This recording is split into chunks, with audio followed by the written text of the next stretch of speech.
Banyak saudara-saudara kita tatkala memberi gelar, memberi lakop karena tidak ngerti ya. Kita beri uzur kepada mereka. Mereka tidak ngerti. Ya, tugas kita menyampaikan ya. Ada orang tuduh kita dengan tuduhan tidak. Mungkin kita sakit hati, tapi ya kita bersabar ya.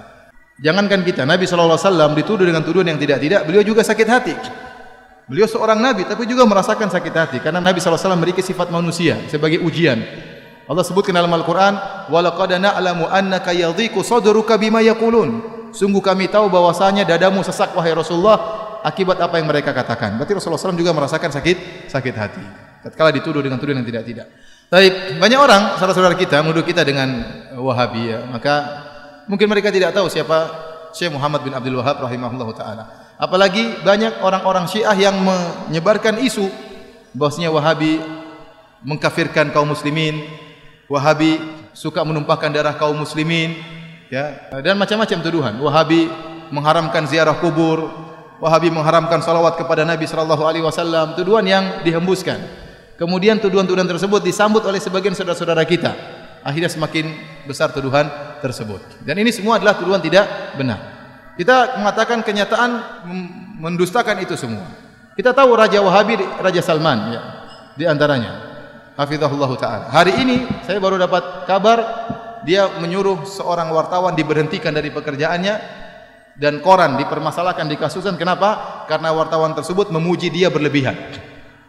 Ya, dia baca koran tersebut, ternyata wartawan tersebut memuji dia berlebihan, disuruh berhenti penulis tersebut karena dia tidak ingin sampai tauhid terganggu. Dia menjaga kemurnian tauhid ya. Adapun menuduh bahwasanya kaum Wahabi suka mengkafirkan, maka itu tidak benar. Dibantah oleh Syekh Muhammad bin Abdul Wahhab rahimahullahu taala ya. Dan saya sedang menyusun juga tulisan tentang masalah itu ya. Bagaimana Syekh Muhammad bin Abdul Wahhab mengatakan kami tidak pernah mengkafirkan yang berkaitan dengan masalah 4 rukun, masalah salat, masalah zakat, puasa, haji. Kalau ada yang meninggalkan salat tidak dia kafirkan. Karena ini masih masalah khilafiyah di kalangan para ulama. Yang kami kafirkan hanyalah yang berkaitan dengan syahadatain. Kalau orang terjerumus dalam kesyirikan, itu pun beliau mengatakan kami menjelaskan tentang masalah ini syirik, ini kekufuran. Adapun memvonis itu masalah lain. Makanya beliau dalam pernyataan mengatakan bagaimana kami mengkafirkan orang-orang sementara ada orang yang beribadah di kuburan Ahmad Al-Badawi tidak kami kafirkan karena dia tidak tahu. Bagaimana kemudian kami dituduh mengkafirkan orang-orang? Apalagi kemudian dituduhkan suka menumpahkan darah kaum muslimin. Apakah ada jemaah haji yang pergi ke Arab Saudi ketakutan dibunuh oleh orang Arab Saudi? Bukankah Saudi itu sarangnya Wahabi? Semua penduduk Saudi rata-rata apa? Wahabi. Apakah ada jemaah haji yang ketakutan kalau ketemu orang Arab Saudi? Ya. Yang akan dirampas hartanya, akan dibunuh? Enggak ada, itu omong kosong. Atau kalau Arab Saudi memberi bantuan gratisan banyak, pelayanan. Ya. Bahkan Raja Salman kalau sudah memberikan bantuan, sebelumnya Raja Malik Abdullah, kalau sudah beri bantuan kemana saja, Suriah dibantu luar biasa, jutaan orang Suriah dibantu di Arab Saudi ya. Kemudian bantuan terhadap Palestina, kumpulin duit langsung entah berapa triliun langsung dikirim ke Palestina, bantuan yang ini jarang diekspos. Di tanah air kita juga banyak bantuan ya. Banyak masjid-masjid dibangun ya. Sering yang membangun masjid tidak tanya-tanya apakah masjidnya itu orangnya tahlilan atau tidak ada pertanyaan, pokoknya butuh masjid bangun. Betapa banyak orang bangun masjid. Tidak ditanya mauludan atau tahlilan, tidak, bangun masjid. Betapa banyak pondok-pondok dibantu ya. Kemudian juga ya Suriah, Yaman dibantu. Secara madhab kalau kita bicara akidah ada perbedaan ya. Kita tahu Yaman bukan Wahabi, kita tahu Suriah bukan juga Wahabi, Palestina juga bukan Wahabi, tapi dibantu sama raja-raja Wahabi. Kemanusiaan mereka tinggi. Maka maksud saya seorang jangan menuduh yang tidak.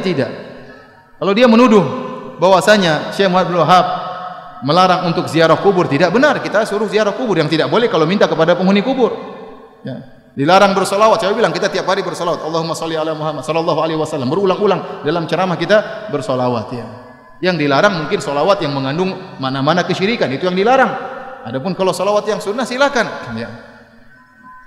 Oleh karenanya seorang berhati-hati tatkala memberi tuduhan yang tidak ya, karena termakan dengan provokasi sebagian orang. Kalau dia nuduh Syekh Muhammad bin Abdul Wahhab dengan tuduhan yang tidak, ingat dia akan disidang oleh Allah pada hari kiamat. Kita kalau nuduh orang tidak benar, kita akan disidang berhadapan dengan Syekh Muhammad bin Abdul Wahhab, dan hati-hati jangan-jangan pahala kita diambil oleh beliau seluruhnya. Karena kita tuduh dia dengan tuduhan yang tidak. Ya, ini bahaya, hati-hati. Maka seorang tatkala berbicara hendaknya dia berpikir sebelum mengucapkan apa yang dia ucapkan. Dan saya katakan bahwasanya kita bersabar kalau dituduh tidak, yang penting kita menjalankan sunnah. Dan ingat, kita tidak ada yang mengkultuskan Syekh Muhammad bin Abdul Wahab. Syekh Muhammad bin Abdul Wahab rahimahullah hanyalah seorang ulama yang bermadzhab Hambali. Dan dia bisa salah, bisa benar. Kalau salah kita tolak, kalau benar kita ambil. Dia sebagaimana ulama-ulama yang lain, bisa salah, bisa benar. Makanya dalam kajian-kajian kita juga hampir tidak pernah kita bilang berkata Wahabi, berkata Muhammad bin Wahab, tidak pernah. Saya yang sampaikan dari apa saya ucapkan. Perkataan Syekh Muhammad bin Wahab tidak ada saya ucapkan, tidak ada saya nukilkan. Ya, hampir tidak pernah. Kita sampaikan perkataan para ulama, perkataan ahli tafsir, siapa saja. Maka jangan kita berbuat zalim terhadap seorang pahlawan seperti Syekh Muhammad bin Wahab. Beliau adalah pahlawan. Dengan jasa beliau berdirilah kerajaan Arab Saudi.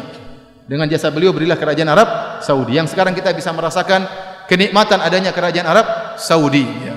Adanya ketentraman, adanya keamanan, adanya ibadah yang tentram di sana. Bagaimana bantuan kerajaan Arab Saudi kepada negara-negara Islam, itu salah satu jasanya Syekh Muhammad bin Abdul Wahab rahimahullahu taala. Jadi saya sering sampaikan, Syekh Muhammad bin Wahab itu di Saudi seperti tuanku Imam Bonjol di tanah air kita, seperti Pangeran Diponegoro di tanah air kita. Maka mereka cinta kepada pahlawan mereka, wajar. Kalau mereka cinta, mereka pelajari buku-bukunya, tapi mereka tidak fanatik. Kalau salah dibilang salah. Wallahu alam bishawab.